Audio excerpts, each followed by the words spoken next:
ಇಂದು ಭಾರತಾದ್ಯಂತ ಸಡಗರದ ಸಂಭ್ರಮ. ಚೈತ್ರ ಮಾಸದ ಶುಕ್ಲ ಪಕ್ಷದ ನವಮಿಯ ಈ ಸುದಿನ ಅಯೋಧ್ಯೆಯ ಅರಸ ದಶರಥ ಮತ್ತು ಕೌಶಲ್ಯೆಯ ಪುತ್ರನಾಗಿ ಜಗತ್ತಿನ ಕತ್ತಲೆಯನ್ನು ನೀಗಿಸಲು ಮಹಾವಿಷ್ಣುವು ರಾಮನಾಗಿ ಅವತರಿಸಿದ ಪವಿತ್ರ ಕ್ಷಣ. ರಾಮ ಎಂದರೆ ಕೇವಲ ಹೆಸರಲ್ಲ, ಅದೊಂದು ಶಕ್ತಿ. ಮರ್ಯಾದಾ ಪುರುಷೋತ್ತಮ ಎಂದು ಕರೆಯಲ್ಪಡುವ ಶ್ರೀರಾಮ ನಮಗೆ ಸತ್ಯ, ಧರ್ಮ ಮತ್ತು ತಾಳ್ಮೆಯ ದಾರಿಯನ್ನು ತೋರಿಸಿಕೊಟ್ಟ ಆದರ್ಶಪ್ರಾಯ. ತಂದೆಯ ಮಾತಿಗೆ ಬೆಲೆ ನೀಡಿ ವನವಾಸಕ್ಕೆ ತೆರಳಿದ ಮಗನಾಗಿ, ಪ್ರಜೆಗಳನ್ನು ಪ್ರೀತಿಯಿಂದ ಸಲಹಿದ ರಾಜನಾಗಿ ರಾಮ ನಮ್ಮೆಲ್ಲರ ಹೃದಯದಲ್ಲಿ ನೆಲೆಸಿದ್ದಾನೆ.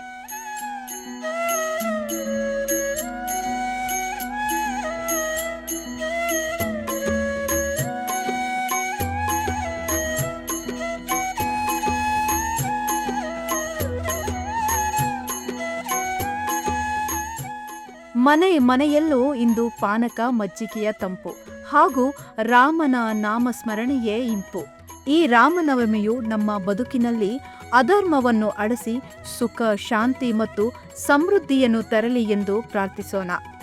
ನಿಮಗೂ ಮತ್ತು ನಿಮ್ಮ ಕುಟುಂಬದವರಿಗೂ ಶ್ರೀರಾಮನವಮಿಯ ಹಾರ್ದಿಕ ಶುಭಾಶಯಗಳು. ಜೈ ಶ್ರೀರಾಮ್.